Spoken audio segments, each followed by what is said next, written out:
So recently I got into the Star Citizen community, and a topic that's come up quite a bit since since I've joined about a month ago has been the topic of, is Star Citizen pay to win? And so today I'd like to add kind of my 2 cents on the topic and kind of what I think of it after playing for about a month. I believe that Star Citizen in its current alpha is pay to win. You can buy pretty much any ship that's flyable and use it to progress through the game faster than the starting ships most times. Or if your goal is to earn a ship, you could just go ahead and buy that ship. And I don't think there's really any way around that in the current alpha. Now, it is hard to judge a game that is not yet complete on something like this, because they could add quite a few systems, in my opinion, in the future that would stop it from being completely pay to win as it is now. I believe if Star Citizen remains pay to win, that this will cause major problems for basically the longevity of the game. If you're able to just buy whatever in-game ship that you want, that's going to remove kind of a major incentive to play and a lot of goals.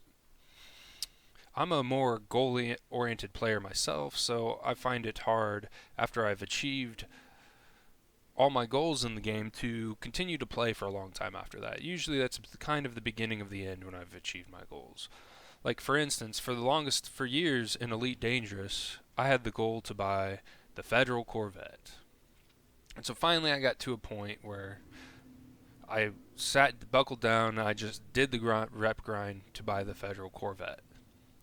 Bought it, I kind of did a little bit of engineering, went out and flew it for a little bit of combat, and then I decided, you know what, the Corvette wasn't as great as I thought it was going to be. And I was like, well, I've achieved all my goals I currently have in this game.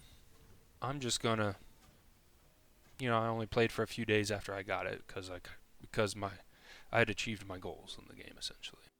Now, I think a great way to keep the more goal-oriented players around is like the cosmetic items that you can earn from doing events. Like, I think the Vanduul Mask event was a great example of this, and I'm pretty sad I missed out because I would have loved to try and compete and earn it for myself. But I still think that doesn't really address the pay-to-win aspects, only kind of keeping the longevity of the game around for us more goal-oriented players. Now, I think CGI is positioning the rep to kind of take care of the issue of the pay-to-win aspects of this game.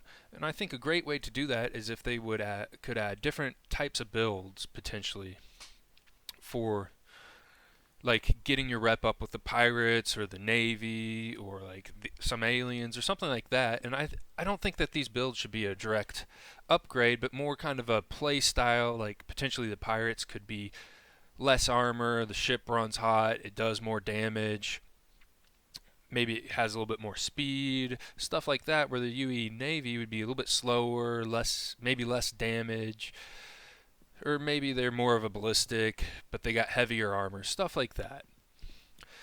And I think that would be a pretty good way to mitigate the pay to win and still have a progression ladder for people who bought ships. And you could really get some unique and cool builds and different stuff out of that, which I think would be a lot of fun.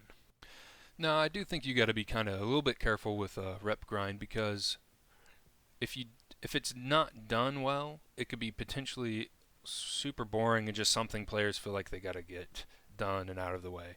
And I feel like Elite Dangerous suffers from this problem, and I hope CGI is able to get in a rewarding rep grind that doesn't feel like just a slog. Now, I do think you have to be kind of careful with this, because I don't think everything should be a direct upgrade, and I don't think it should be a major game changer to the ship, because Star Citizen is, you have to be in the open world in PvP all the time, essentially. Like, they've stated that they don't want anywhere to be safe. So, with that being said, you can't just have veteran players who are already probably better pilots most of the time having ships that can annihilate new people's ships super fast because they've grinded this rep and they've gotten all the best components. I think it should be more of a side grade that goes into playstyles, maybe some upgrades here, but I think there should always be a give and take with this kind of upgrade system and the reputation system. Elite Dangerous kind of suffers from this problem where just a non-engineered ship cannot compete with an engineered ship at all, but it's not really that big of an issue in Elite Dangerous because you can fly in a solo world, or there's ways around it essentially. But Star Citizen's not going to have any of those options, so I think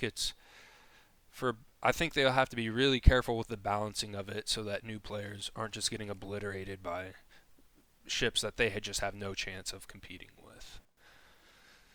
Now, with all that being said, kind of my thoughts on the pay to win aspects of the game and how they can mitigate it. I'm sure CIG is completely aware of this, and if not, I'm sure the community is making them completely aware of this, and I'm sure they've put a lot more thought and they have better ideas than I do for this topic, and I'm sure they'll do a better job of implementing it than I ever could, and if they don't, I'm sure the community will keep them honest. So I'm hopeful for the future and excited to see some of these changes that make the game less pay to win and more progression added to the game. Thank you all for watching, and I hope you guys enjoyed the video.